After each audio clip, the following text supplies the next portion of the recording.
The first one I'm going to be talking about is the garment workers' strike of 1933. What do they got to strike about? Tell me. It was the fashionable thing. Put strikes on your clothing. It's cute. I think cute. you're mispronouncing stripes. Stripes? No, like Charlie Brown has a crooked strike on his shirt. Strike, strike, strike. Strike. How many times do I have to say it? Strike, strike, strike. He strikes at the plate, strikes on my shirt. What do we want? Equality. When do we want it? Doled out over a century.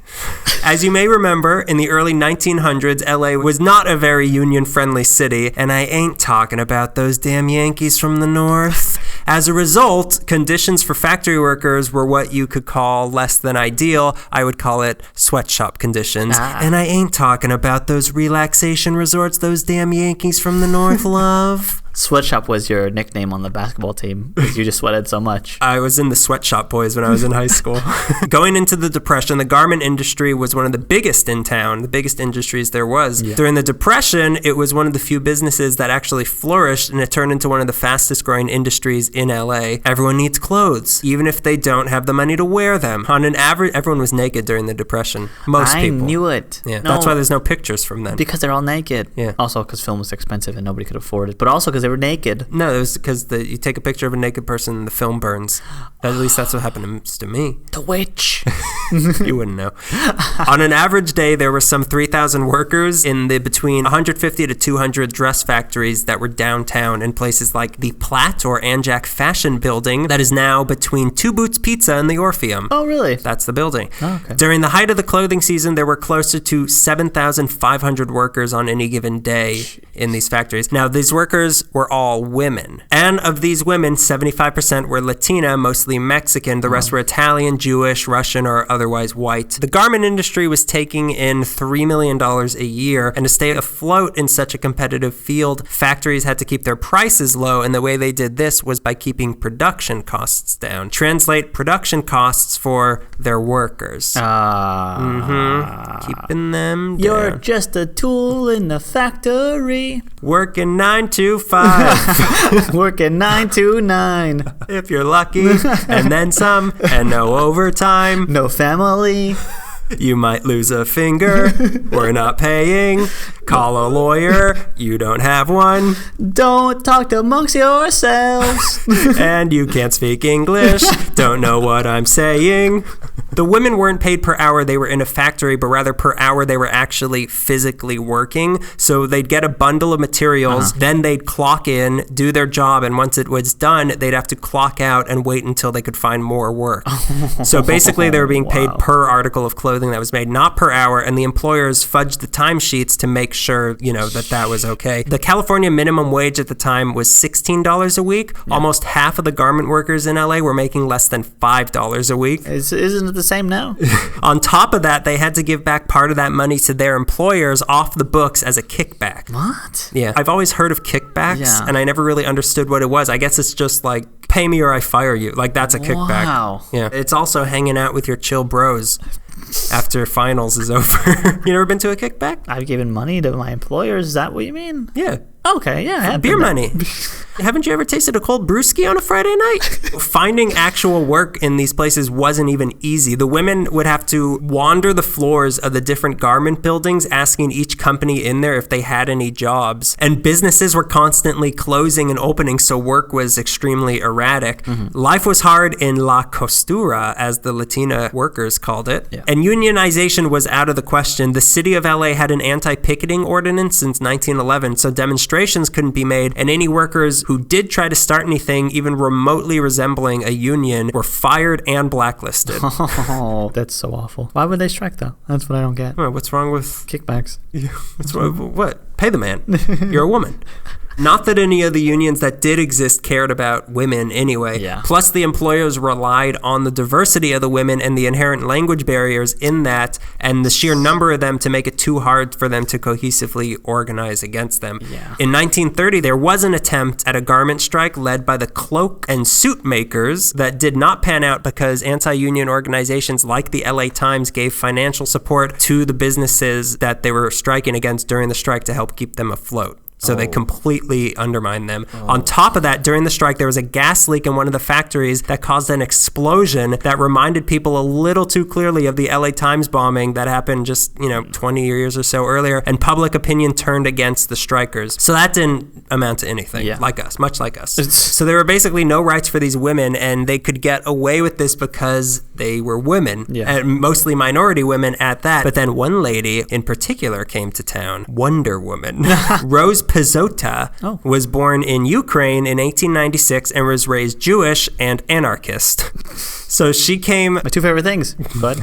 My two favorite qualities in a woman, in a Wonder Woman. She came to America and worked her way up the ranks as a labor organizer of the International Ladies Garment Workers Union, which was an organization founded in 1900 by white Jewish men to fight for women garment workers' rights on the East Coast. Now, Pizzota had previously been blacklisted in LA for union activity, but on September 15, 1933, she came back to town to try to establish a local branch of the ILGWU, that's what we call it, for the women here who were being ignored by the men running the organization back east. The men back east felt that trying to organize the mostly Latino workers in LA was a lost cause, but Pizzota disagreed, insisting that they deserved the same rights that the white women on the East Coast were enjoying. Enjoying is a strong word. Pizzota got to work right away with a mostly word-of-mouth campaign, spreading the good word of the possibilities that a union could offer them. And the more people she talked to, they then told their friends, they told their friends. She'd go to people's homes, and sure enough, people were interested. And on September 27th, a meeting was held at the Actors Theater, aka the Walker Theater, aka Walker's Orange Grove Theater, aka the Grand Theater at 730 Grand Avenue, where they laid out their demands of the Merchant and Manufacturers Association. They had 9 demands. Let me count you off. 10. Nothing. 9. Let's get the Dave Letterman top 9. My mother-in-law.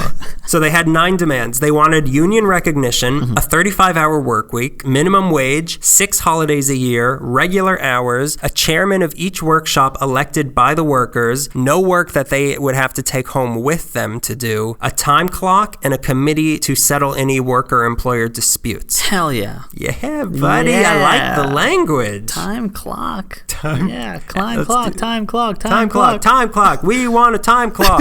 When do we want it? We don't know. We don't have one. They agreed on these demands, and that should they not be met, there will be a strike. So they submitted their proposal to the employers, and the employers did not even respond to them. Wow. Then the ILGWU got the National Recovery Administration to mediate between the two parties. The employees then agreed to the wage increase and the hours, but nothing else, and the ladies had had enough. Strike! We got a turkey. October 12th, 1933. Sorry, I gotta do some...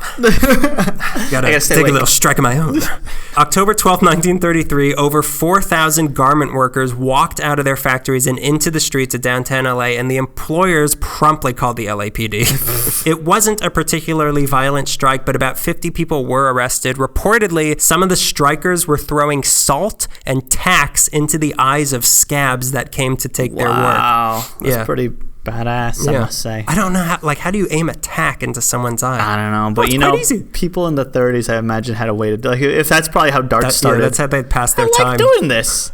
The first game of darts was created during this strike. One of the employers also got arrested for hiring a guy to bribe a cop $800 to arrest all of the strikers. As the strike dragged on, the strikers began putting out a semi-weekly 4-page bilingual union paper called The Organizer to keep people informed of what was going on. They also bought time on a Tijuana radio station called El Eco de Mexico and broadcast on a station here called KELW every morning at 7 a.m. in English and Spanish to keep people updated. A little this is what's happening today. Cool. Still striking. Good night.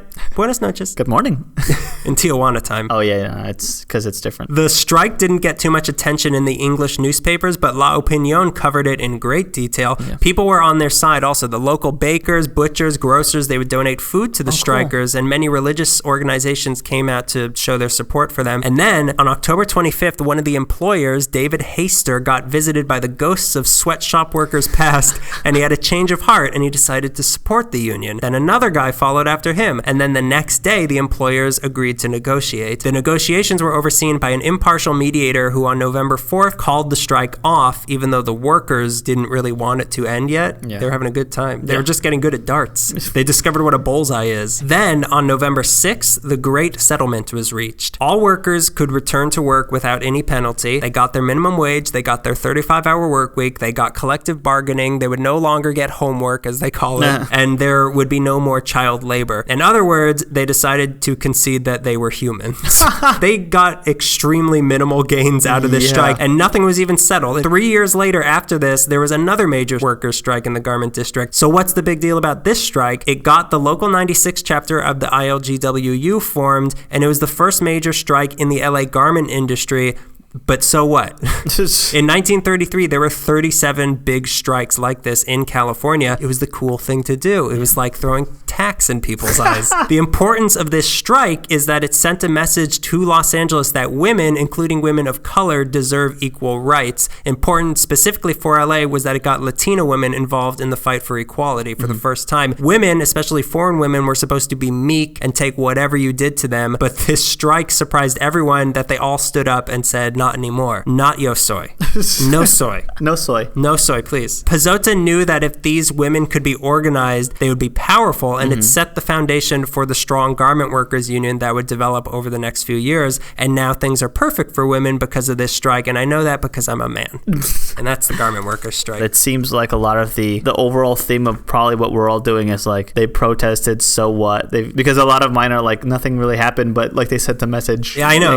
Like a lot of times it's like, well, okay, pack it up, put the signs away. We protested, nothing happened, but then 40 years later, something happens. You pushed on the rock. Exactly. And then it tumbles into a trailer park or something.